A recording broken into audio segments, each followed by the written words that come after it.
Hello and welcome to another episode of the djproject Criterion Collection.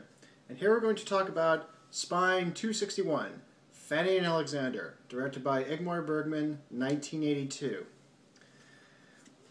I said this before with scenes from a marriage, and I think it's worth repeating. It will be a little bit brief. This is a case where there are two versions. There's the theatrical version, which lasts for 3 hours, and then there's a television version, which lasts for 5 hours. And on occasion, when you get to discussion boards, whether it be on IMDb or CriterionForum.org or CriterionForums.com, there's occasionally this discussion about which version to prefer, and almost always it comes up that the television version is the best and that the theatrical is inferior.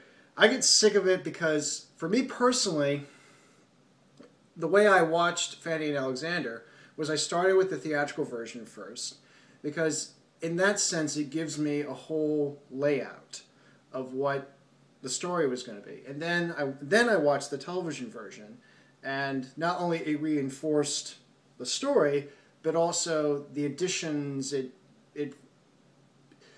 It flushed out the characters, it flushed out scenarios, and it actually made me appreciate the film a bit more. So I see them, and then from then on in, it's pretty much whatever you're in the mood for, whatever you have time to devote to it. Sometimes you don't have 5 hours to spare, and even if you do spread it out, this one has a little bit more flexible viewing options than Scenes from a Marriage. You can do it all in one go, or you can spread it out over a couple of nights, or you can do like an episode per night. But anyways, the point of all of this is that at least in this box set, you have both versions. And the other thing that I forgot to point out in regards to Scenes from Marriage is that this is director approved.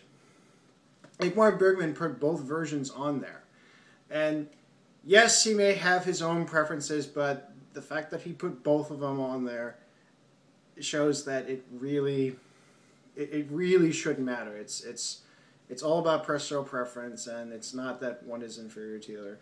Yes, I've heard him say that doing the theatrical cut meant cutting a lot of the core of it, but as I said before, there's a different pacing and different expectations in a theatrical cut compared to spacing out on television. So there you go. And to give you an example of a director insisting on his own way, The Tin Drum, the 2013 reissue on DVD as well as the Blu-ray release, that's the 2010 complete director's cut. And Schoendorf wanted to make it very clear that this was his definitive version, and that was it. What was initially shown in 1979, I think he considers that he would consider that an inferior and should be kind of done away. So there you go.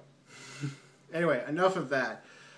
The other thing about Fanny and Alexander, well, first off, Fanny and Alexander are brother and sister, and they live. Their parents are actually help run a theater company, and then their extended family are theater types, sort of well-off bohemians is kind of the best way to describe them. There's a weird blend of a certain luxury, but also a certain bohemian lifestyle, and this all takes place during Christmas. So actually, this could be considered a Christmas viewing if you want to watch something for Christmas. That's a little bit off the usual fare of Christmas films. That's actually a good one to see, especially if you go for the television version route, the first episode, because that all takes place during Christmas Eve. But anyways, but then the big turning point is their father is taken ill and dies, and their mother, so grief-stricken and so wanting to have a change, ends up falling for the bishop. Dun, dun, dun, dun, dun, dun, dun. Anyways, and by marrying him, it means she would have to give up the theater and live his kind of lifestyle, this very austere, strict asceticism. And Alexander is not a fan of this at all. And he makes it no, and there's already a tension between the two of them. He doesn't like him. Alexander doesn't like the bishop doesn't like him, and it's just going to be a really, really nasty affair. Without giving too much away, there is the dragon is vanquished, so to speak. I guess that is kind of giving it away, but I'm not going to tell you exactly how that's going to be, because the fun of it is just seeing it for yourself. But that's basically kind of what it is. This is considered to be Bergman's cinematic swan song. This was the last film proper that he made. Now, yes, I know about Saraband that came out, that was first aired on television, I think I want to say it was 2001, I think, or 2002. And then it got a theatrical run in 2003. I do not consider Saraband to be, yes, technically it's the last film, but I think Fanny and Alexander still holds, it's the much stronger case for it to be his swan song. For starters, that's what he said from the onset. When he first announced this, he announced this as his last film. And the other big point for it is Fanny and Alexander in either version, which is why I don't see an either or, but either version. The story and its characters, they all deal with themes and styles that encompasses all of Bergman's career, from the very beginning to the very end. And it really does feel like a very nice summation of everything that Bergman explored cinematically.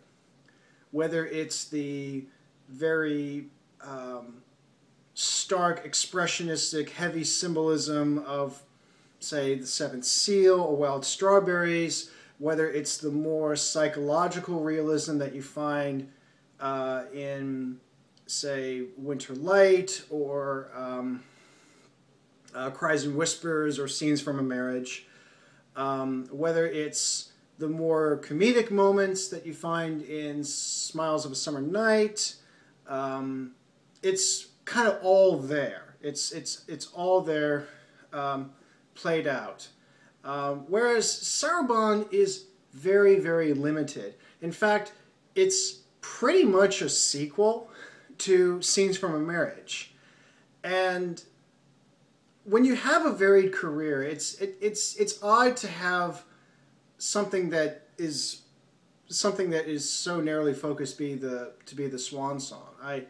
To me, a swan song is where it's kind of, it really is the final act, the final soliloquy, the grand summation of everything that you've done. I don't know, I guess I'm trying to think of like a really good example. I can't really think of an example right now, but Saraband does not seem to be a very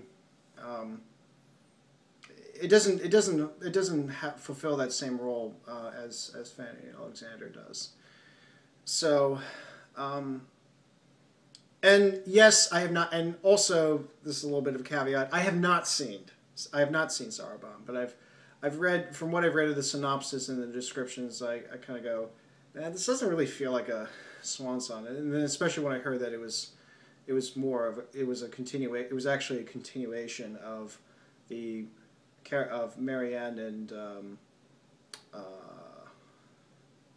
Johann from Scenes from Marriage. I felt that's not really a swan song. That would, I mean, it would be like it'd be like if an artist, if a musician has had all these various, like if David Bowie were to have a swan song and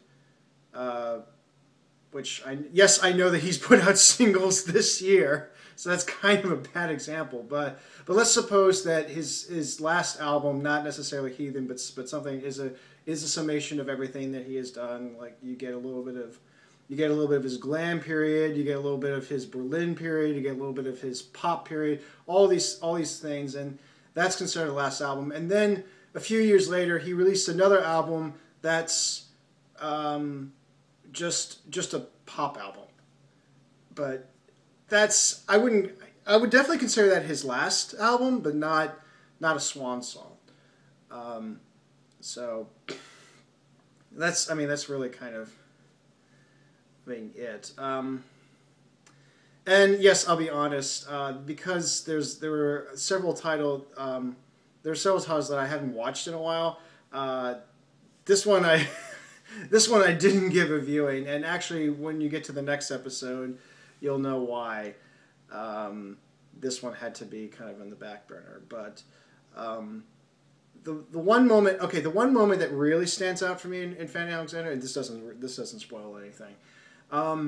Bergman often gets this reputation of being very stark and dour and heavy, and it's these big, weighty themes about religion and existential angst and all this stuff. But Bergman had a sense of humor, and apparently he had a penchant for flatulence.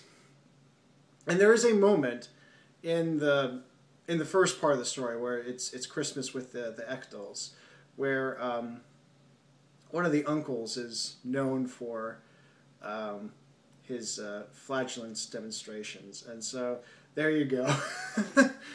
It's a scene of flatulence, and it actually works. It's not insulting or degrading or debasing or anyway. It's actually quite enjoyable, that little moment, and especially for his character, because he's other than that, he's a very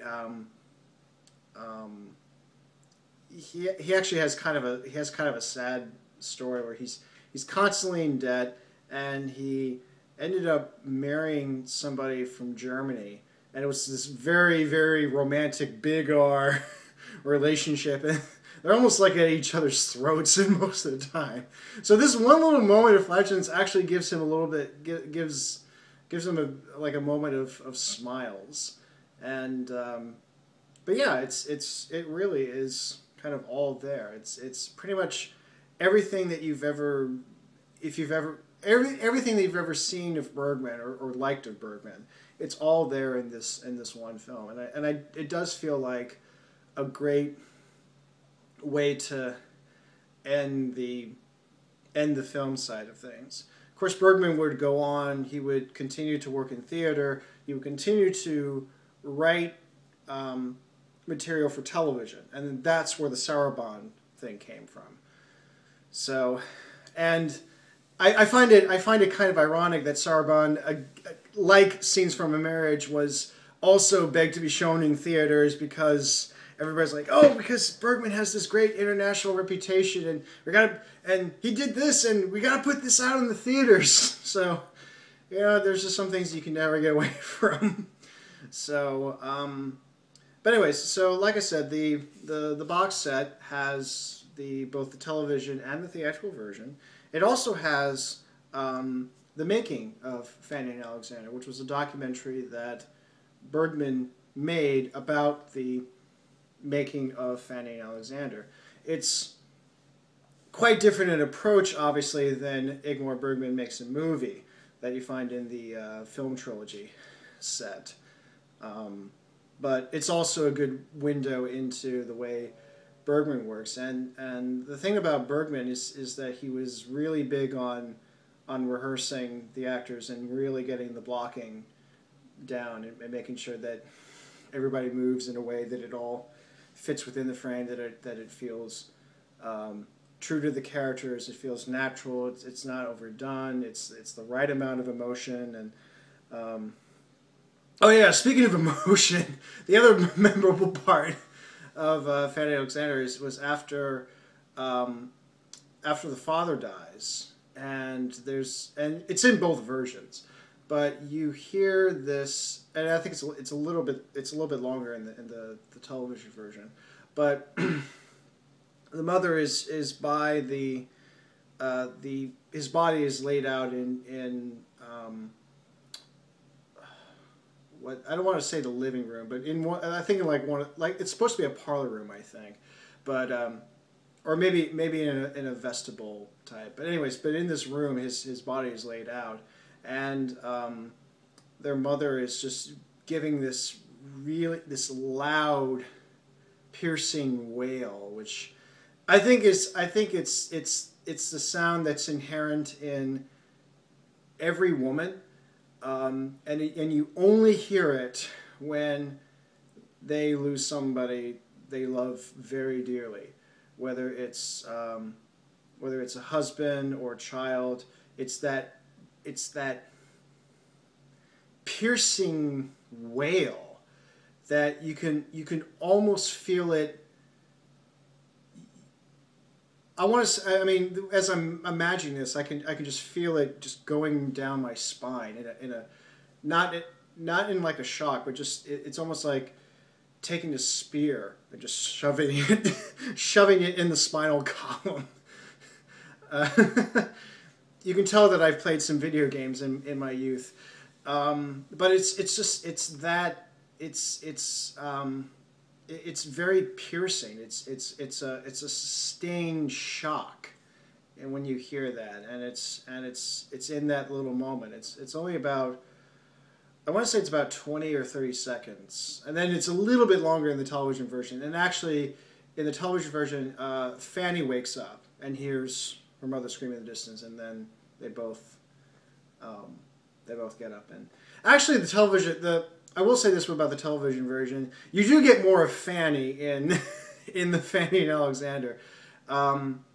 It's the theatrical version is mostly centered on Alexander, and it seems like Fanny is a little bit more of a supporting character, but there is a lot more of her in the television version, and maybe that's probably why Bergman felt that it wasn't doing a whole lot of justice. But again, and this is the other thing, he was involved in the cuts. This wasn't executive meddling. This wasn't somebody else coming in, and certainly by this point, I don't think anybody should be. I mean, he survived a wrongful accusation of tax evasion. If he survived that, then this is not a guy you want to mess around with.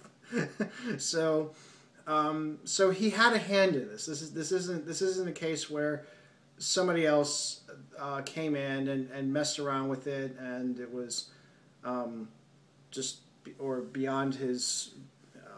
It was beyond his control, or it was against his wishes, and the lament is usually what an artist usually feels if you have to trim down something. So, but yeah, I would say that as far as like recommendations, I mean, of course I'm going to recommend it, especially if you like Bergman. But I would also recommend this especially as a very good introduction to Bergman, because you really do get the palette. And I would say that if this is your first Bergman film, you watch that and then make a note of what kind of scenes you like.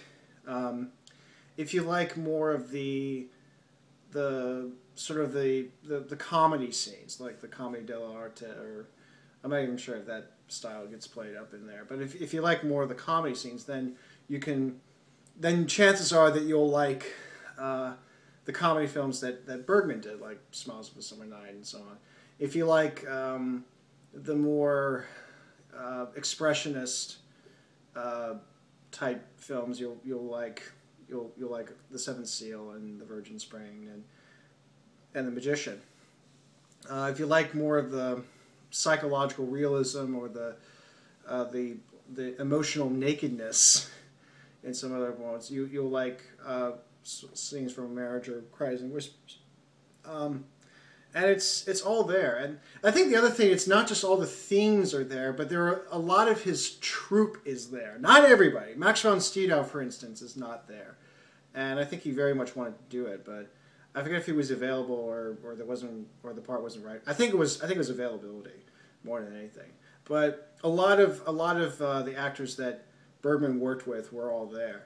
And the actors and actresses that weren't there, it was various reasons. But you really do get kind of the whole plate, as it were. And again, it does feel like a much more satisfying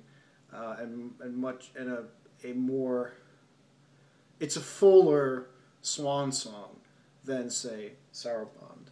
Again, I understand that it's the last film, but I don't really count that because again, it was that one was made for television, and then it got released theatrically later. So, and it's a very limited story, whereas this one, it has a lot more. So this is also a case where this is a film that reaches a 3-hour mark, and it's deservedly so. It's not there's not a wasted moment and such. So there you go. Fanny and Alexander. And until next time, take care.